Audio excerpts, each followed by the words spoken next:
Somebody call 911. They're taking shots at Zuckerberg like there's no tomorrow. Several executives discussed what the Metaverse is during the Wall Street Journal Tech Live conference on Wednesday, but very few had positive things to say about it. Okay, no one specifically mentioned Zuckerberg directly, but it was clear that the company's concept of the Metaverse was on their minds. Not in a good way. Let's find out more. Starting with, here's what Snap CEO had to say. Evan Spiegel, the CEO of Snap, has recently voiced strong criticism of the Metaverse. He criticized Mark Zuckerberg, the company's CEO, for having a goal that wasn't realistic for the times. He also criticized the idea of returning home and spending the rest of one's life inside a computer. But then again, Zuckerberg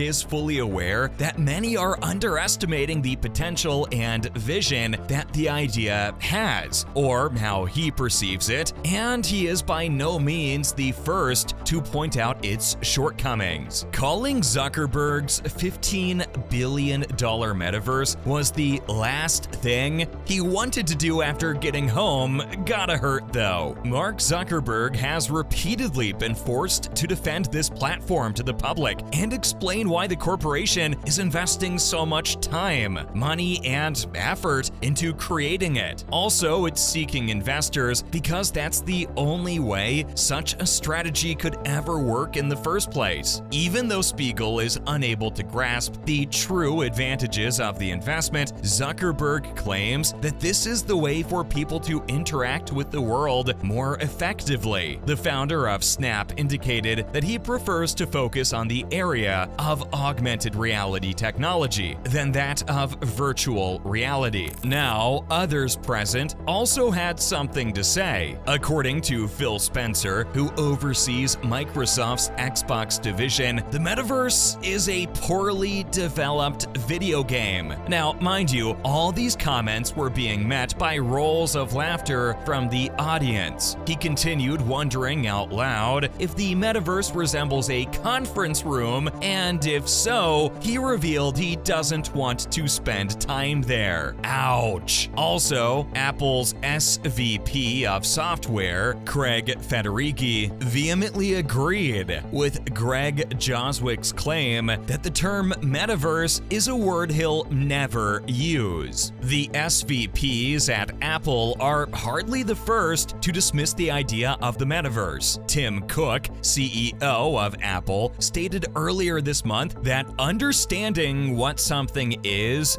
crucial. So if a typical individual can't explain what the Metaverse is it really that successful? Shots fired. Not going to lie. Even internal Meta documents have criticized the business's current initiatives, with one stating that an empty world is a sad world. Even though Meta has invested over $15 billion in its Metaverse efforts so far, adoption has been sluggish. The company's ambitious target of 280,000 active users by the end of the year has already decreased from 500,000. Next, this isn't the first time Spiegel spoke against Metaverse. We know that this isn't the first time that Spiegel's severe criticism of the Metaverse has taken center stage. He criticized the entire idea and claimed that his company doesn't even use the term Metaverse. He continues that the explanation is fairly straightforward and has to do with how hypothetical the whole thing is. He further criticized it, calling it one of the most bloated and extravagant ideas he'd come across in a very long time, emphasizing the fact that it's impractical and far from reality. Yup, that's coming from the man who brought us face filters. According to Spiegel, one of their biggest bets is related to people loving the actual world, so they like to concentrate on such trends rather than becoming distracted by fads. He revealed that because of the company's wide range of augmented reality services, including the lenses that are used by millions of people every day, Snapchat was well positioned to lead the next decade of of technology. In fact, Snap is bigger than Twitter, with 332 million daily users and a market cap of $46.95 billion.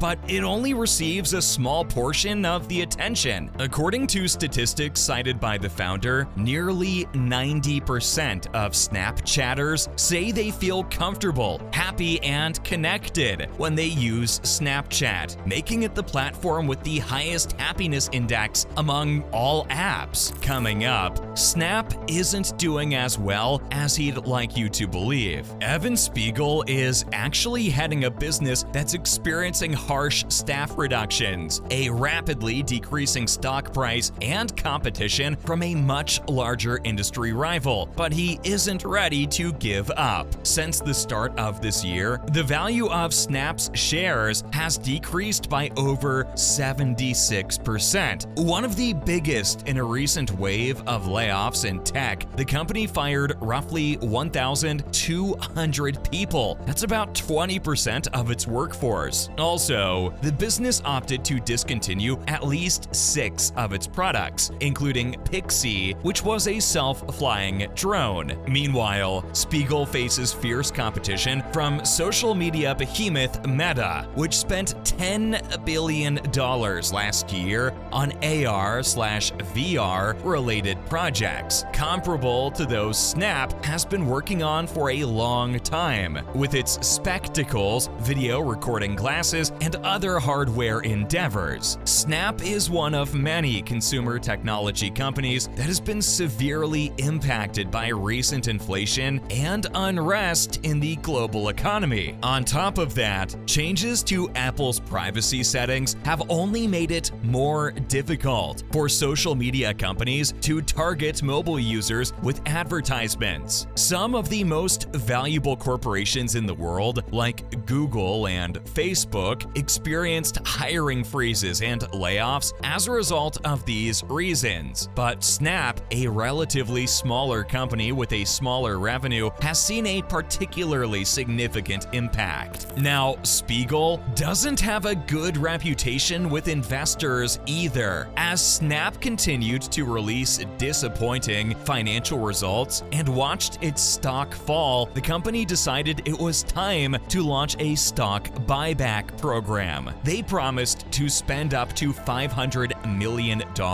to counteract the dilution of employee stock plans. So, on the surface, it appeared to be an investor-friendly strategy. But it turned out that while employees benefited from the generous stock comp programs, investors suffered. Oh, and it's also important to note that Spiegel and his co-founder, Bobby Murphy, are Snap's biggest investors. In after-hours trading, Snap shares fell another 25% to a little under $8, nearly reaching their lowest levels since March 2020. After regular trading hours, the company's market value, which had been around $17.91 billion, was on its way to dropping to $13 billion. The truth is, Snap's management hasn't really demonstrated any capacity to prevent major problems or provide any good answers to the current ad downturn, except by saving themselves and their investment. Coming up, Spiegel looks out for himself, alright. Evan Spiegel is renowned for following his gut and not paying attention to other executives, staff members, or even market factors. So, to answer your question, he's not really a hit with other investors either. While ignoring one of the major causes, the emergence of TikTok, Snap has placed the blame on both current macroeconomic advertising conditions and privacy modifications made by Apple Inc. to the iPhone that hampered ad tracking. Top executives didn't seem to anticipate any of those difficulties early enough or respond to them adequately once they did occur. So investors will need to continue with Spiegel if they have the strength to wait and see whether this stock ever improves. The founder controls Snap. That's clear as day. No top-level reform storm will ever occur until Spiegel takes the initiative. Investors must have faith that Spiegel can turn things around, but also they must keep in mind that he typically puts himself first. Finally, what's up with Metaverse? Things aren't looking too rosy for the investors of Metaverse either. Investors are currently berating Facebook and Quest company Meta for posting yet another quarter of staggering losses in its VR and Metaverse segment. According to the company's quarterly earnings, its Reality Labs division, which includes its VR and XR efforts, as well as its Metaverse endeavors, had operating losses of $3.7 billion.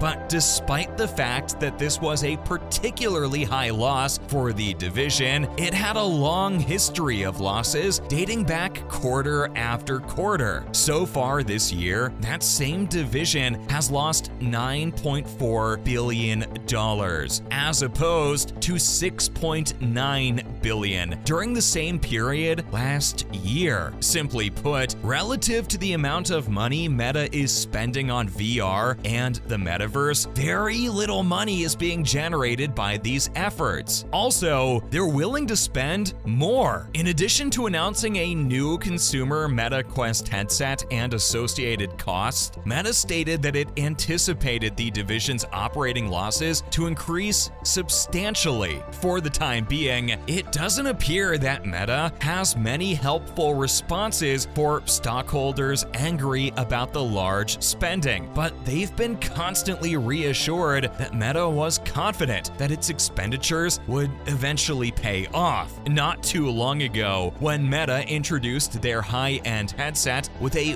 whopping $1,499.99 price tag, the very concept of the Metaverse came under criticism from all sides. And of course, the internet was making fun of Zuckerberg for the terrible graphics of their employee Metaverse, Horizon Worlds, which it appears that none of their staff genuinely enjoys using either. That's a wrap for this video. Do you think Snap and Metaverse are both headed toward eventual doom because of their CEOs? Let us know in the comments below. As always, don't forget to like this video and subscribe to our channel for more videos like this. See you in the next one.